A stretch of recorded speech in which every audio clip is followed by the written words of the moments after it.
مصطفیٰ جان رحمت پہ لاکھوں درود، شمع بزم ہدایت پہ کروڑوں سلام۔ آج کے درس میں سورۃ البقرہ آیت نمبر 222 پر گفتگو کی جائے گی۔ خالق کائنات اللہ عز و جل ارشاد فرماتا ہے وَيَسْأَلُونَكَ، اے حبیب وہ آپ سے سوال کرتے ہیں عن المحیط، حیض کے بارے میں۔ قل آپ فرما دیجئے ہوا وہ ازن ناپاکی ہے، تکلیف دینے والی چیز ہے۔ فَاعْتَزِلُوا النِّسَاءَ، پس اپنی عورتوں سے دور رہو، فی المحیض، حیض کے دنوں میں، وَلَا تَقْرَبُوهُنَّ، اور تم ان کے قریب نہ جاؤ، حَتَّى يَطْهُرْنَ، یہاں تک کہ وہ پاک ہو جائیں۔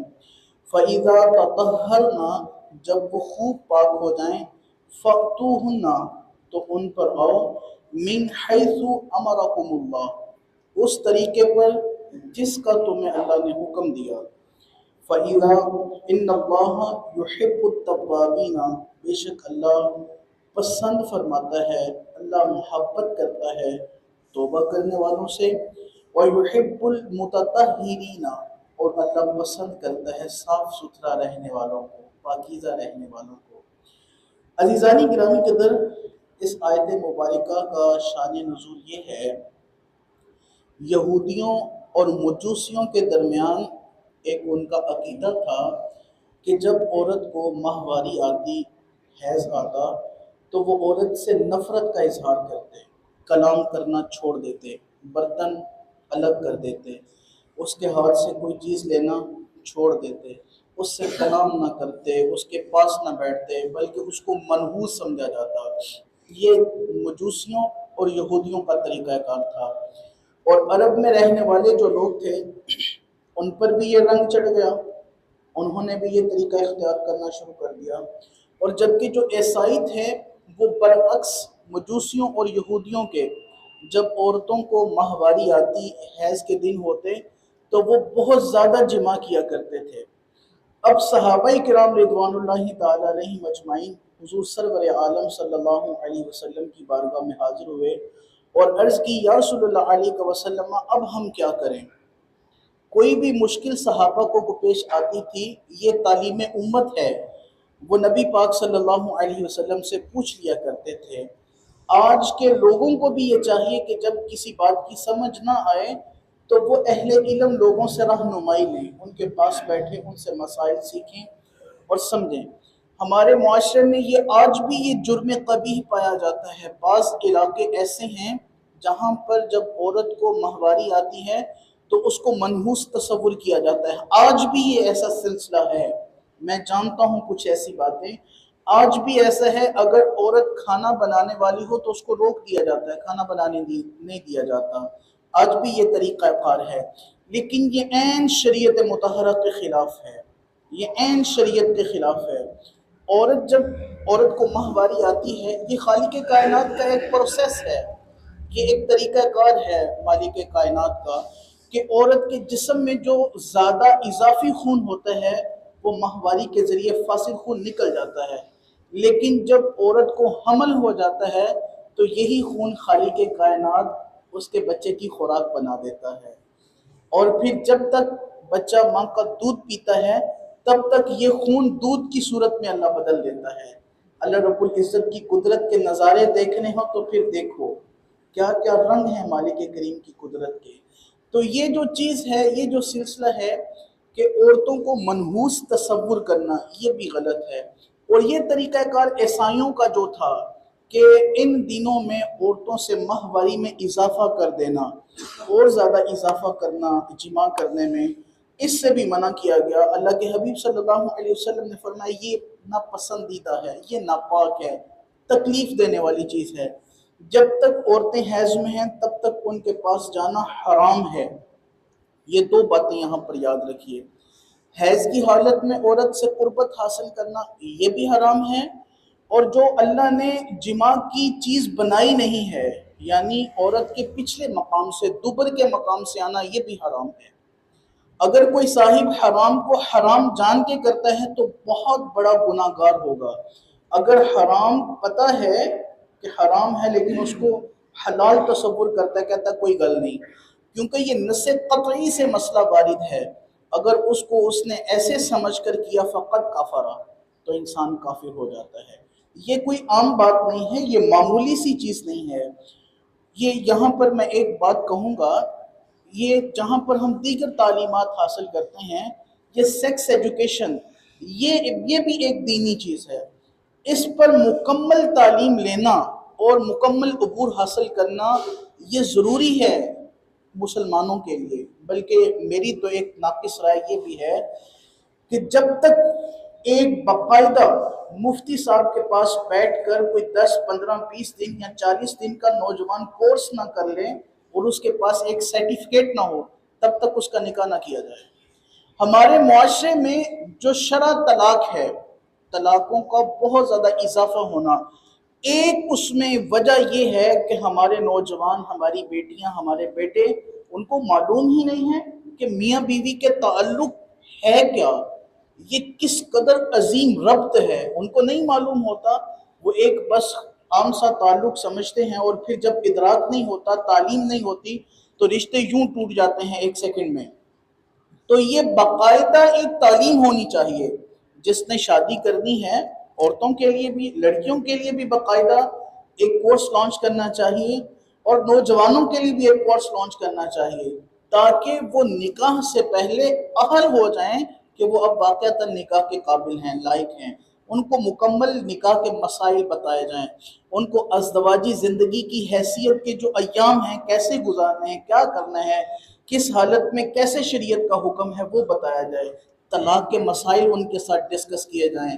طلاق دینا یہ اس کا ایک سنت طریقہ ہے، طلاق مغلظہ ہے، طلاق حسنہ ہے، یہ ساری چیزیں ان کو بتائی جائیں، اور باقاعدہ ایک سرٹیفکیٹ دیا جائے، اور سرٹیفکیٹ کے بعد جو ہے وہ اس کا نکاح کیا جائے۔ یہ ایک ناقص رائے ہے میری۔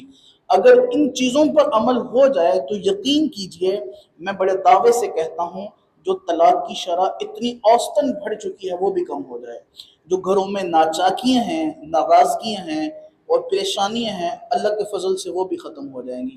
تو نوجوان انٹرنیٹ سے سیکھتے ہیں، آج کل یہ دور ایسا ہے کہ ہر صاحب کے پاس، پہلے تو لوگ کہتے تھے سینمے میں جانا یہ اچھی بات نہیں ہے، اب تو ہر صاحب کی پاکٹ میں ایک بڑا سینما ہے، جو چاہے جس وقت چاہے، رات کے اندھیرے میں چاہے دن کے اجالے میں چاہے، کنڈی بند کر کے جو مرضی دیکھتا رہے۔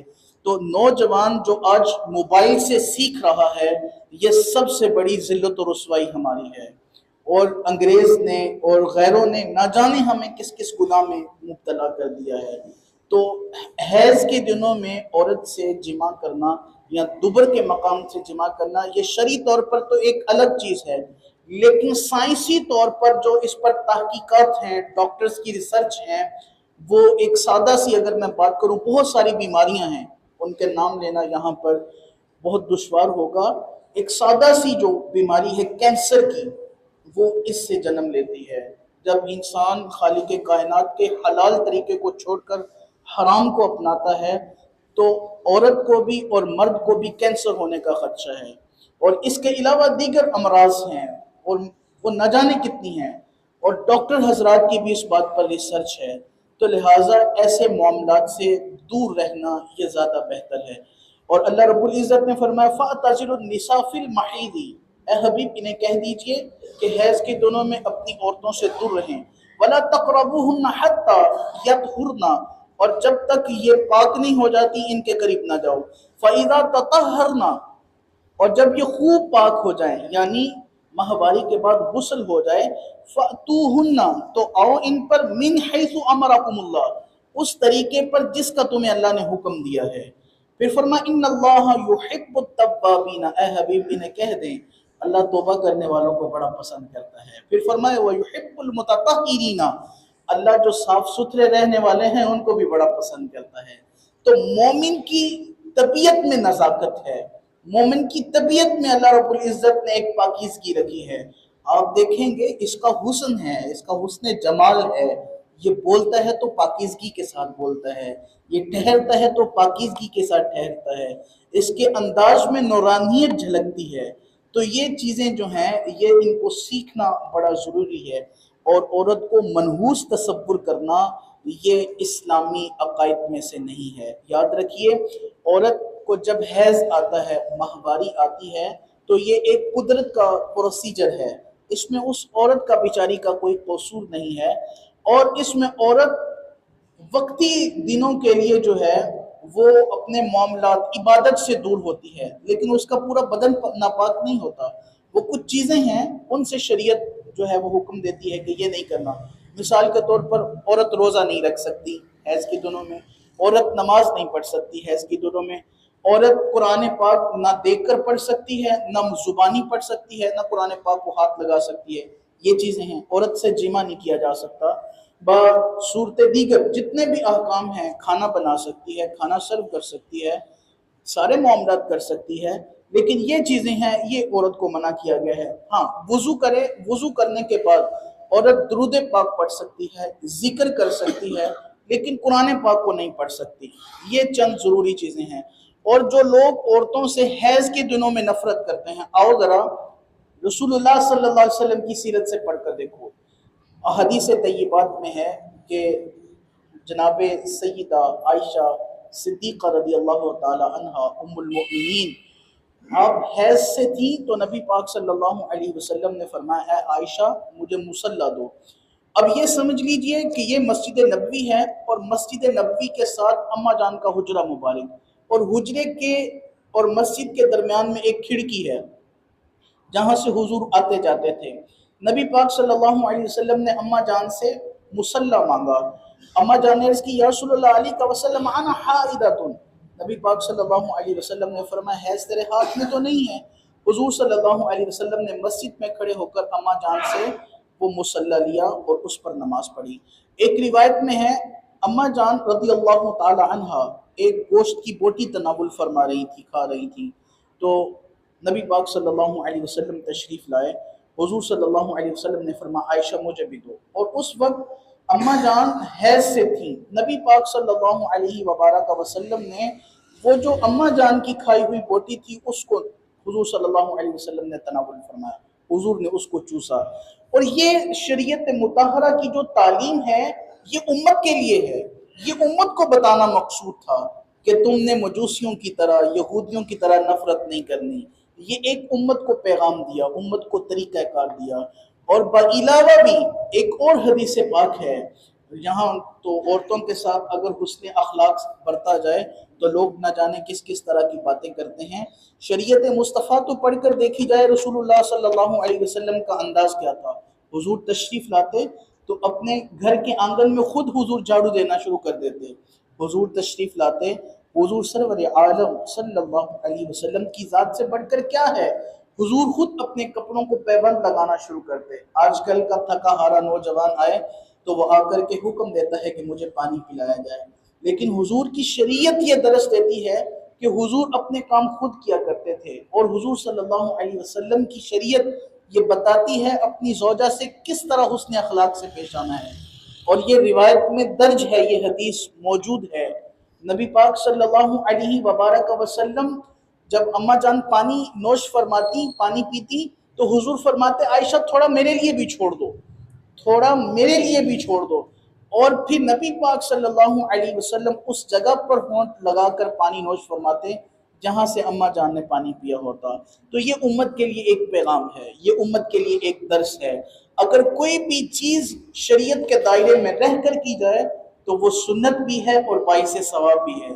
اگر قرآن، حدیث اور رسول اللہ صلی اللہ علیہ وسلم کی شریعت سے باہر چلے جائے انسان، تو پھر سوائے ذلت اور رسوائی کے اور کچھ نہیں ملتا۔ خالق کائنات اللہ عز و جل کی بارگاہ میں دعا کرتے ہیں، اللہ کریم ہمیں اپنی زندگیوں کو شریعت محمدی کے مطابق ڈھالنے کی توفیق عطا فرمائے۔ خالق کائنات ہمیں قرآن مجید پڑھنے، پڑھ کر سمجھنے اور پھر عمل کرنے کی بھی توفیق عطا فرمائے۔ آمین بجاہ طٰہٰ و یاسین۔